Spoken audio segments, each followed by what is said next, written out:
नमस्ते, आदाब, सत श्री अकाल। आशा करता हूँ कि आप सब अच्छे होंगे और खुशहाल होंगे। हमेशा की तरह इस बार भी एक नया टॉपिक लेके आए हैं। आज का हमारा टॉपिक है, ऐसा टॉपिक है जो हर किसी की जुबान पर खाना खाने के बाद हर जगह, हर मौके पर उसको खिलाया जाता है और बड़ी उत्साही तरीके से खाया जाता है। उस उत्पाद ने अपनी आइडेंटिटी को धर्म, मजहब, फूड सबसे ऊपर जाकर अपनी पहचान बनाई है। हर कम्युनिटी में बड़े उत्साही से खाया जाता है और उस शहर के नाम से उस उत्पाद को जाना जाता है। हाँ जी, हम बात कर रहे हैं आज हमारे भारत के बनारसी पान के बारे में। तो चलिए स्टार्ट करते हैं, टाइम को वेस्ट नहीं करते हैं। तो हमारे यह उत्पाद की सीरीज में आज एक नए उत्पाद ने अपनी एंट्री ले ली है। आज का उत्पाद है हमारा बनारसी पान, presenting by rustic Indian food. आप सबका स्वागत है हमारे इस यूट्यूब चैनल पर जिसका नाम है रस्टिक इंडियन फूड। अब हम बात करते हैं कि बनारसी पान की इतिहास और उसकी उत्पत्ति के बारे में बात करते हैं। बनारसी पान की उत्पत्ति भारत के प्राचीन शहर बनारस से हुई है। सदियों पुराना यह शाही व्यंजन का हिस्सा रहा है जो संस्कृति और परंपरा का प्रतीक है और आज इसकी व्यापक रूप से आनंद लिया जाता है। आज इसका व्यापक रूप से आनंद लिया जाता है और बनारस अपनी रॉयल डेलीकेसी के लिए जाना जाता है।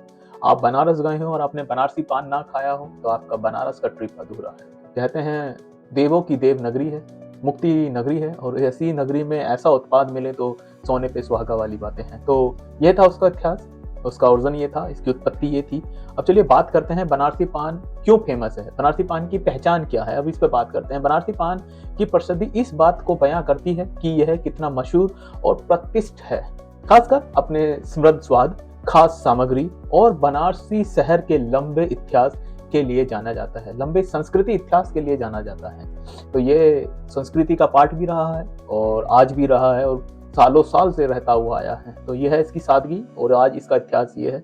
अब बात करते हैं कि बनारसी पान को बनाने के लिए कौन कौन से इंग्रेडिएंट का यूज होता है, उसको किस तरह बनाया जाता है, कौन कौन से इंग्रेडिएंट उसमें यूज किए जाते हैं। बनारसी पान के लिए सामग्री में हम लेते हैं मगही पान लेते हैं, चूना लेते हैं, सूखा हुआ चूना, कत्था लेते हैं, गुलकंद लेते हैं, रोज पेटल प्रिजर्व्स लेते हैं, रोज पेटल लेते हैं, गुलकंद लेते हैं, सुपारी लेते हैं, सौंफ लेते हैं, डेसिकेट कोकोनट लेते हैं, इलायची लेते हैं, लौंग लेते हैं, मैंथोल लेते हैं और सिल्वर फॉइल मतलब गोल्डन वर्क या चांदी की वर्क लेते हैं। तो बनारसी पान बनाने के लिए ये सब सामग्री चाहिए होती है और ये सब सामग्री तो हर पान में यूज होती है, बट जो इसकी आर्ट है, इस पत्ते को कैसे बनाया जाता है, मगही पत्ते को कैसे बनाया जाता है, यहाँ के चूने में क्या इफेक्ट है, यहाँ के कत्थे में क्या असर है, तो हम इस पर भी बातें करेंगे।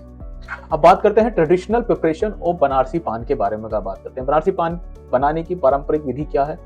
ताजी पत्ते चुने जाते हैं, बुझा हुआ चूना और कत्था डाला जाता है, स्वादिष्ट भरवान डाले जाते हैं जिसमें डेसिकेट कोकोनट, गुलकंद, पेपरमिंट, फेनल सीड, इलायची, क्लोव्स, बहुत सारी चीजें डाली जाती हैं जब जाके उसको सर्व किया जाता है। कुशलता से मोड़ा जाता है, मोड़ने की भी एक आर्ट है कि उसको किस फॉर्म में आप उसको बना रहे हैं, उसको डायमंड शेप दे रहे हैं या उसको ओवल शेप दे रहे हैं या उसको राउंड शेप दे रहे हैं, तो वो भी डिपेंड करता है। तो डिपेंड उसी पे है। प्रमाणिकता के लिए इसे सुंदरता से पेश किया जाता है, इस पे गोल्डन सिल्वर वर्क लगाई जाती है, चिक्कू बहुत चेरी सर्व करते हैं, तो वो अपना तरीका है प्रेजेंट करने का, सर्व करने का। तो ये है। अब बात करते हैं कि भाई आप बनारसी पान बना रहे हैं या पान का यूज कर रहे हैं। एज अ शेफ होने के नाते मेरे को जब भी बनारसी पान खाना होता है तो मेरे माइंड में बहुत सारी क्रेविंग्स आती हैं, बहुत सारी डिशेस रेडी करने की मेरा माइंड वर्क करता है। तो बहुत से ऐसे व्यंजन हैं जो आप बनारसी पान से और किसी भी पान के उससे बना सकते हैं, बट हम बात करेंगे अपने बनारसी पान से। आप पान की आइसक्रीम बना सकते हैं, पान मिल्क शेक बना सकते हैं, पान के लड्डू बना सकते हैं, पान की बर्फी बन सकती है, पान कुल्फी बन सकती है, चॉकलेट पान वाइट्स बन सकती हैं, पान का मूस बना सकते हैं, पान का सूपले बना सकते हैं, पान के शॉर्ट्स रेडी कर सकते हैं और पान के मैक्रून्स रेडी बना सकते हैं, फायर पान आप खा सकते हैं। तो बहुत जगह आप पान का फ्लेवर देके आप यूज कर सकते हैं। तो एज अ शेफ के नाते आप ये सब डिशेस अपनी कुलनरी में यूज कर सकते हैं और कहीं पे भी आप इसे बना सकते हैं। अब बात करते हैं कि बनारसी पान के हेल्थ बेनिफिट कौन कौन से होते हैं। चलिए अब इस पे भी बात कर लेते हैं। बनारसी पान पाचन में मदद करता है। इससे सांसों में नई ताजगी आती है। इसमें हल्के उत्तेजक प्रभाव वाली जड़ी बूटियां के तत्व शामिल होते हैं। सीमित मात्रा में लेने पर यह हेल्थ के लिए बेनिफिट होता है। सुधारता भी है और हेल्थ के लिए बेनिफिट होता है। आपका डाइजेशन पावर अच्छा रखता है, आपकी फ्रेशनेस स्मूथ ब्रीथ के लिए अच्छा होता है, आपके माउथ के लिए अच्छा होता है। तो बहुत सारे बेनिफिट्स भी हैं, ऐसा नहीं है। अब बात करते हैं कि मेन हमारा उद्देश्य यही है कि जीआई टैग के बारे में बात करते हैं कि भारत सरकार ने इसको जीआई टैग कब दिया और जीआई टैग की विशेषता क्या है। जीआई टैग मिलने के बाद इस उत्पाद की मांगता और इस उत्पाद की लोकप्रियता कितने बढ़ जाएगी। तो इसका श्रेय मेरे भारत के हमेशा मैं अपने भारत के उन किसानों को देता हूं जिन्होंने इतनी सादगी से, अपनी दृढ़ शक्ति से, अपनी लगन से इस उत्पाद को इतनी सफाई से और इतने दृढ़ संकल्प के साथ उसकी खेती की है कि आज इस उत्पाद ने दुनिया में अपनी पहचान बनाई है। तो सबसे बड़ा शुक्रिया है मेरे भारत के उन किसानों का, फिर मेरे भारत के उन कलाकारों का जिन्होंने इसकी कला को और इस कला को एक नया रूप देकर आज इसको विश्व प्रसिद्ध बना दिया है, वर्ल्ड फेमस में इसको फेमस कर दिया है। GI tag recognition for Banarasi पान, जीआई टैग को जीआई टैग की मान्यता मिली है। बनारसी पान को जीआई टैग की मान्यता मिली है। चलिए इस पे बात करते हैं। बनारसी पान को भौगोलिक संकेत यानी कि जीआई टैग से सम्मानित किया गया है 3 अप्रैल 2023 में। तो आप सोचिए कि कितना पुराना इतिहास और ग्लोबल लेवल पर अब जाकर 2023 में जीआई टैग मिला है। तो मेरे जैसे शेफ और जो खाने की क्रेविंग रखते हैं, जो बनारसी पान के बारे में जानते हैं, उनके लिए तो बहुत अच्छा है। वो दुनिया में कहीं पे भी रहेंगे और बनारसी पान के पत्ते, बनारसी पान के जो इंग्रेडिएंट हैं वो अब पूरी दुनिया में कहीं पे भी मिल सकते हैं। तो सबसे बड़ा शुक्रिया भारत के किसानों का करते हैं, फिर भारत सरकार का शुक्रिया करते हैं कि उन्होंने इस उत्पाद को वर्ल्ड लेवल पर लेके जाने का प्रयास किया है। यह टैग इसकी प्रमाणिकता और उत्पत्ति की पुष्टि करता है।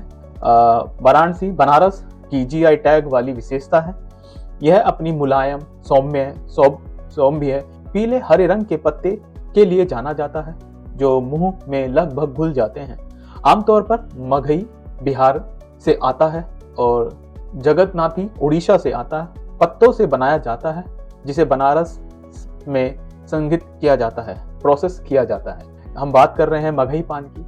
मगही का पत्ता जो हमारे भारत के बिहार से आता है, भारत के बिहार से आके बनारस में उसको प्रोसेस किया जाता है जब वो बनारसी पान में कन्वर्ट होता है। अब हम बात कर रहे हैं जगन्नाथ से आता है जो पान का पत्ता, जगन्नाथी जो पत्ता आता है उड़ीसा से आता है भारत, और उड़ीसा में आने के बाद बनारस में उसको प्रोसेस किया जाता है, देन उसके बाद उसको बनारसी पान में कन्वर्ट किया जाता है। आर्ट है, कला है, लोगों ने जोड़ी है और आज विश्व प्रसिद्ध है। तो ऐसा है इसका। अब बात करते हैं बनारसी पान इन इंडियन कस्टम्स, भारतीय परंपराओं में बनारसी पान का क्या अहम है, पान के पत्ते का क्या रोल है। चलिए इस पे बात कर लेते हैं। बनारसी पान को पारंपरिक तरीके से धार्मिक समारोह में चढ़ाया जाता है। यह सम्मान और मेहमानवाजी का प्रतीक है। यह त्योहारों में एक महत्वपूर्ण भूमिका निभाता है। बनारसी पान हमारी भारत की संस्कृति धरोहर का एक स्मृत चिन्ह है पर खुशी को बढ़ा देता है। यह बनारसी पान की सादगी है। मैंने स्टार्टिंग में भी यही कहा है कि बनारसी पान किसी मजहब, किसी धर्म और किसी की संस्कृति का हिस्सा नहीं है। उसने अपनी आप की पहचान हर धर्म, हर संस्कृति से जोड़कर अपने आप को प्रसिद्ध किया है। अब बात करते हैं कि बनारसी पान के जो पत्ते को प्रोसेस किया जाता है वो कैसे किया जाता है। जैसे मगही पान के पत्ते की बात कर रहे थे, जगन्नाथ पत्ते की बात करते थे जो उड़ीसा और बिहार से आते हैं, अब उनके बारे में बात करते हैं। पकाना, इसको कैसे पकाया जाता है। पत्तियों को 3 से 4 दिनों के लिए हर दिन 6 से 7 घंटे एक गर्म कमरे में रखा जाता है। इससे इनका रंग हल्का हो जाता है और मुलायम, कम कड़वा और बनावट में नाजुक हो जाता है। वो वहाँ के पानी का इफेक्ट है। वहाँ के जो आर्टिस्ट हैं जिन्होंने उस पान के पत्ते को क्राफ्ट किया है वो उनको मालूम है कि वो किस तरह किया जाता है, बट आके वो बनारस में ही चेंज होता है वो पत्ता। तो आशा करता हूँ, उम्मीद करता हूँ कि मेरे द्वारा किए गए जीआई टैग के प्रयास में आप सबको समझ में आया होगा। और मेरा उद्देश्य यही है कि हम भारत के उन उत्पादों को कैसे और अच्छी तरीके से हम अपने शेफ़ों के साथ जोड़ पाएँ जो उनको वो अपनी कुलनरी में और अपनी कुलनरी के साथ उसके साथ बहुत सारे इनोवेशंस कर पाएँ। तो ऐसा ही कुछ एक प्रयास है। इस प्रयास की सीरीज़ को हम इसी तरह कंटिन्यू करते रहेंगे।